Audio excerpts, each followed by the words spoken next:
그러니까 시간을 드리는 게 정말 중요합니다. 시간. 매일 드리는 시간. 정말 아쉬워서 이제 성경을 덮어야 돼요, 원래는. 그 찬송가 있죠? 밤새도록 주와 함께 있으려 하나. 뭐라고 되어 있죠? 거친 세상에 할 일 많아서. 그 할 일도 세상 일 내가 해야 될 일이 있으니까 어쩔 수 없이 내가 성경을 벗고 예수님과 계속 같이 있고 싶지만은 내가 세상에 내 할 일도 많고 내 사업도 있으니까 나 그거 하러 가야 되니까 아쉽지만은 이제 성경을 덮습니다. 그런 게 아니고 그 험한 세상에 할 일 많아서 그 할 일이 다 주의 일이죠. 다 주의 일을 하러 가는 겁니다. 그게 이제 겉으로 볼 때는 사람마다 다 다른 일이겠지만은 다 주의 일을 하러 가는 거죠. 그래서 시간을 드려야 됩니다. 시간은 금이다 이런 말 있죠. 옛날에 우리 중에 어떤 이런 사람이 있었어요. 뭐 다 아는 분이죠. 다 아는 사람인데 돈이 좀 있었습니다. 돈이 좀 많아요. 그래가지고 돈을 우리가 이제 캠프 같은 거 갈 때 돈을 냅니다. 본인은 안 와요. 돈은 내는데 본인이 안 와요.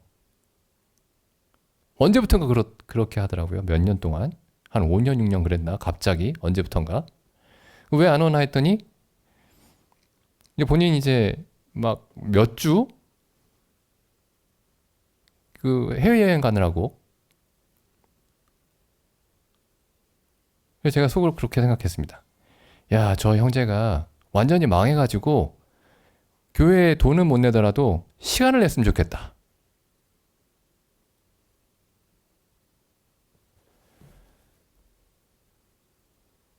시간을 드려야 됩니다. 시간을. 이게 정말 시간을 드리는 일에 자기 마음이 있는 거예요. 그러니까 어떤 사람이 굉장히 돈이 많은데 정말 중요한 일은 돈 주고 사람 불러서 시키지 않습니다. 자기가 직접 하죠. 자기에게 가장 소중한 일은 자기가 직접 합니다. 그러니까 시간을 드리는 거랑 그 사람이 시간을 어디에다 쓰느냐가 그 사람이 가장 소중하게 생각하는 게 무엇이냐, 그 사람의 삶에서 제일 중요한 게 무엇이냐, 그걸 보여주는 거죠.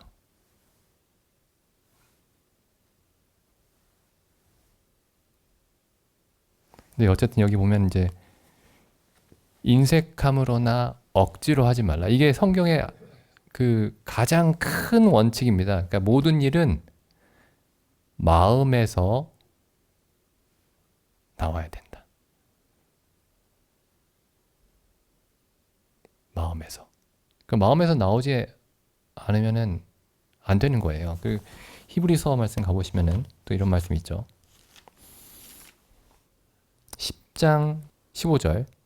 또한 성령이 우리에게 증거하시되 주께서 가라사대 그날 후로는 저희와 세울 언약이 이것이라. 그날은 그리스도의 사역 이후죠. 그리스도의 십자가의 사역. 그날 이후로 저희와 세울 언약이 이것이라 하시고 내 법을 저희 마음에 두고 저희 생각에 기록하리라. 이게 신약 시대에 일어나는 변화입니다.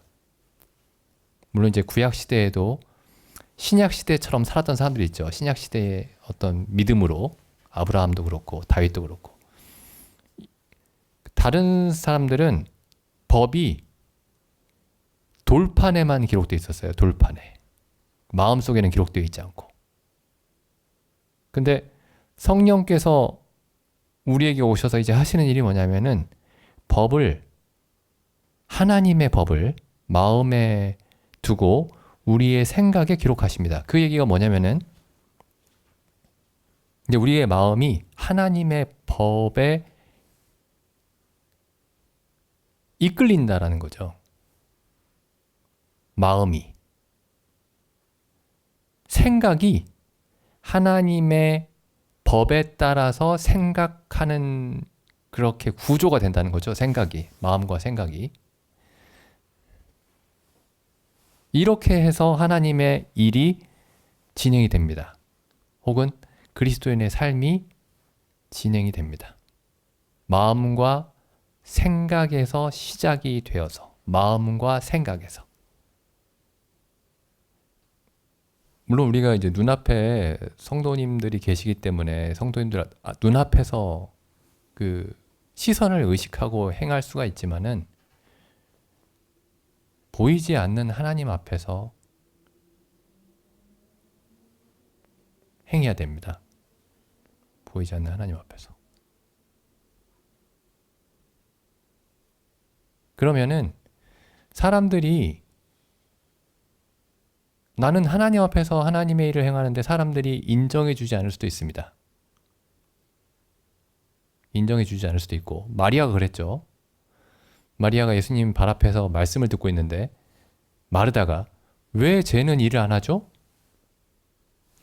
예수님이 뭐라고 말씀하시냐면은 가장 중요한 일을 하고 있다. 근데 마르다는 왜 저 사람은 일을 안 하죠? 이렇게 얘기했죠. 또 마리아가 옥합을 깨뜨렸는데 왜 쟤는 낭비를 하지? 제자들이 다 그렇게 얘기했죠. 쟤는 왜 낭비를 하지? 낭비가 뭐냐면은 쓸데없는 짓을 한다는 거죠. 쓸데없는 짓. 예수님이 이렇게 말씀하셨죠. 나를 섬기는 것이다. 제자들이 봤을 때는 그게 예수님을 섬기는 것이라는 생각을 못한 겁니다. 심지어 제자들도. 근데 마리아가 주님 앞에서만 행했기 때문에 그런 이야기를 들어도 뭐 마르다 언니가 뭐라고 하든 아니면은 다른 제자들이 뭐라고 하든 주님 앞에서 행했기 때문에 그 일들을 묵묵하게 행할 수 있었던 겁니다.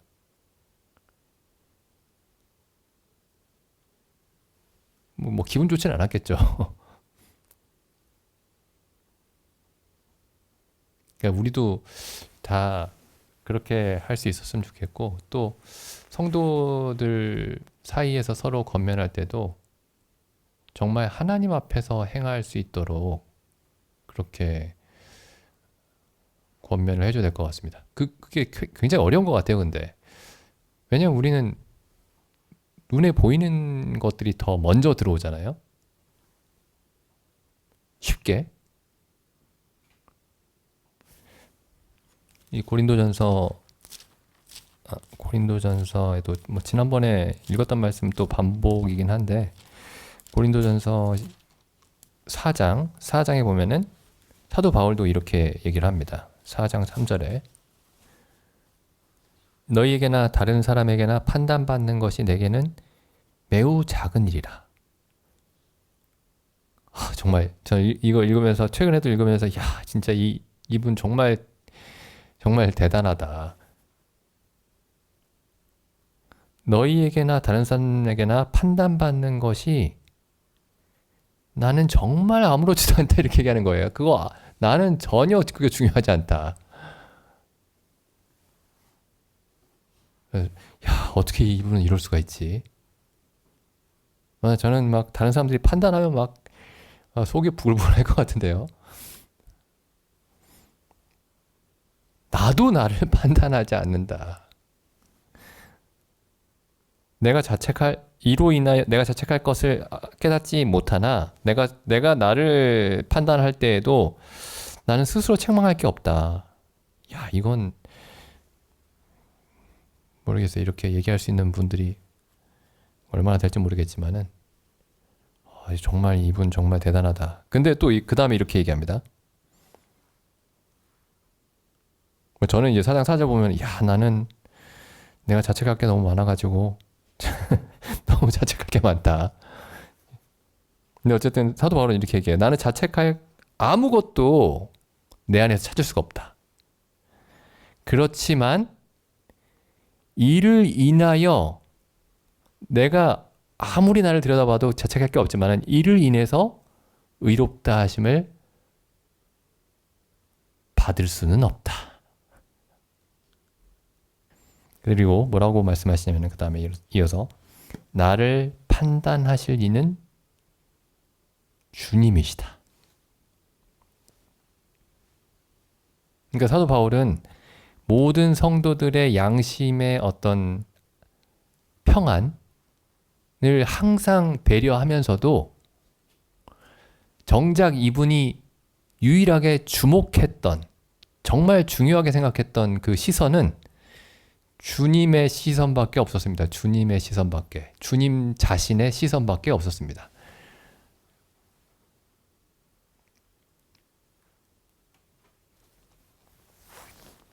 저도 이제 이 말씀을 읽으면서 정말 저도 이렇게 됐으면 좋겠다. 이렇게 되게 해주십시오. 이런 기도가 이제 생기고 여기 시간이 좀 지났는데 여기 사무엘하 말씀 가보시죠. 제가 이제 사무엘하 이 다윗의 이야기를 읽다가 이런 생각이 들었는데 사무엘상이죠. 사무엘상 17장에 보면은 이제 다윗이 이제 지금 이스라엘 백성이 그 사무엘상 17장 이스라엘 백성이 블레셋과 전쟁을 하고 있죠. 이때 지금 왕은 사울 왕이고 다윗은 이제 소년이었기 때문에 전쟁에 참여하지 못했습니다. 전쟁에 참가하지 못하고 이제 집에 돌아가서 아버지 집에 그 양들을 지키고 있죠. 양들을 지키고 있다가 이제 아버지가 형들이 전쟁터에서 잘 있는지 좀 갔다 와봐라. 그러니까 집에서 지키고 있던 양떼들을 다른 사람에게 잠깐 맡기고 아버지 심부름으로 이제 식량을 도시락을 싸가지고 전쟁터에 갔습니다. 형들을 만나러. 근데 형들을 만나러 갔는데 하필이면 이때 이 골리앗이 하나님의 군대를 모독하고 있었어요. 하나님의 군대를 모독하고 있었습니다. 이스라엘의 군대를. 그래서 그걸 보고 있다가 다윗이 막 화가 난 겁니다. 막 분이 난 거예요. 감히 저 이방인이 할례도 없는 짐승 같은 자가 어떻게 여호와의 군대를 모독하느냐 하면서 막 이 소년이 막 분이 나서 막 이렇게 좀 화를 내고 있었던 거죠.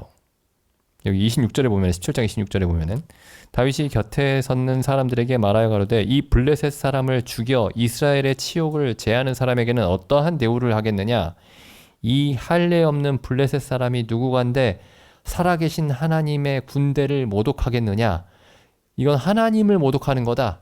살아계신 하나님을 모독하는 거다. 이렇게 얘기를 하는 겁니다. 그래서 막 이렇게 이제 막 그 전쟁터에서 이 사람 저 사람 사이에 다니면서 막 화가 나서 막 계속 이런 말을 하고 다녔어요. 이 소년이. 그러니까 28절에 형을 만났습니다. 맏형을. 다윗이 8번째 아들이죠. 그러니까 저 위에 장형이면은 맏형이면은 나이 차이가 굉장히 나죠. 그 맏형 엘리압이 28절에 장형 엘리압이 다윗이 사람들에게 하는 말을 들은지라. 그래서 형이 이렇게 얘기했어요. 그가 다윗에게 노를 바라여 가로되 네가 어찌하여 이리로 왔느냐?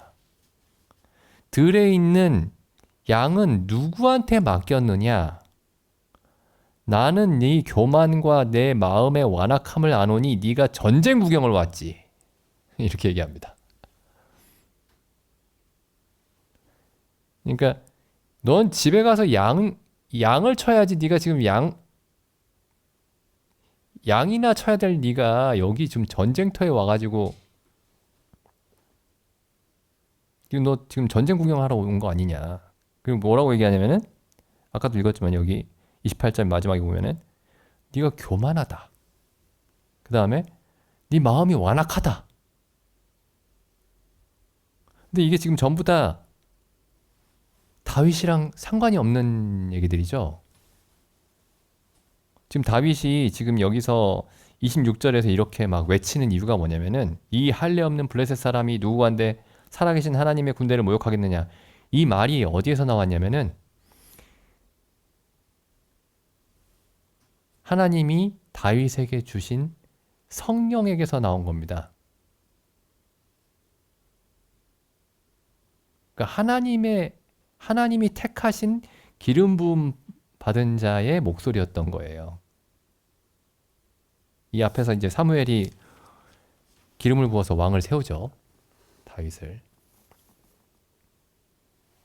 근데 놀랍게도 하나님의 전쟁에 참여하고 있는 형 엘리압이 다윗을 이해하지 못합니다. 너 이 교만한 놈, 너 네가 할 일 안 하고 여기 와서 지금 뭐 하는 거야? 이렇게 얘기하는 거죠. 근데 다윗은 하나님의 일을 하러 왔습니다.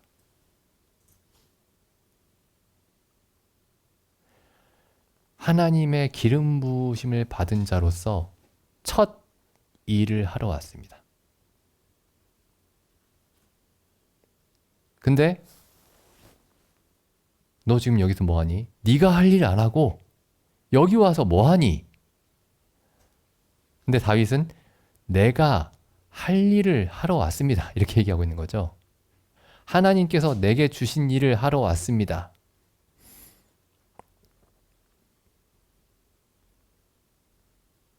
그래서 이 엘리압도 다윗을 이해하지 못했습니다. 하지만 다윗은 하나님 앞에서만 행했기 때문에 결국에 여기서 골리앗을 죽이고 하나님의 백성을 구원하죠. 하나님이 다윗을 통해서 하나님의 백성을 구원하셨습니다. 그러니까 이해 못할 수 있는 거예요. 심지어 이 형은 사무엘 선지자가 이스라엘의 대선지자가 다윗에게 기름 붓는 것도 눈앞에서 봤습니다. 그런데도 이렇게 얘기를 하는 거죠.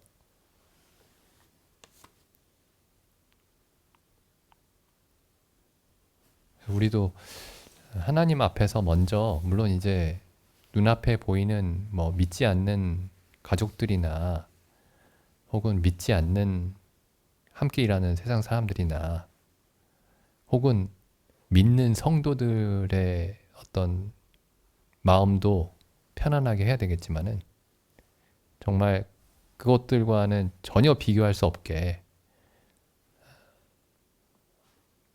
정말 보이지 않는 하나님 앞에서만 행하는 것이 무엇인지 하나님이 우리에게 항상 가르쳐 주셨으면 좋겠습니다. 예, 기도드리고 마치겠습니다.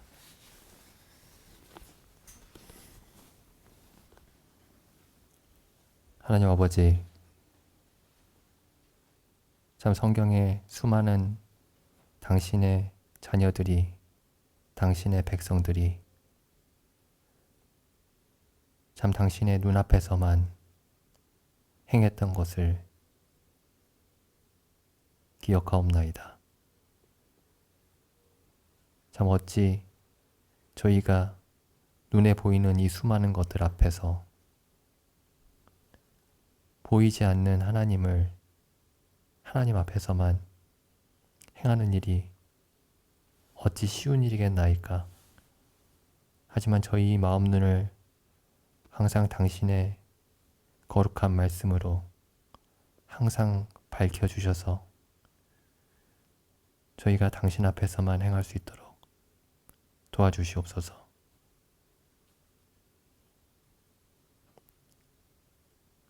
참 세상이 이해하지 못하고 때로는 가족들도 이해하지 못하고 때로는 성도들도 이해하지 못하는 일이 있을지라도 저희가 오직 주님 앞에서만, 보이시지 않는 주님 앞에서만 행하는 그런 눈을 열어주시기를 원하옵나이다. 참 저희가 하나님께서 이런 은혜만을 저희에게 항상 베풀어 주신다면 참 저희가 두려울 것이 없사오며 참 항상 아버지 앞에서 기쁘고 즐겁게 행할 수 있겠나이다. 저희에게 이런 은혜를 항상 더하여 주시옵소서. 우리 주 예수님의 이름으로 기도드립니다. 아멘.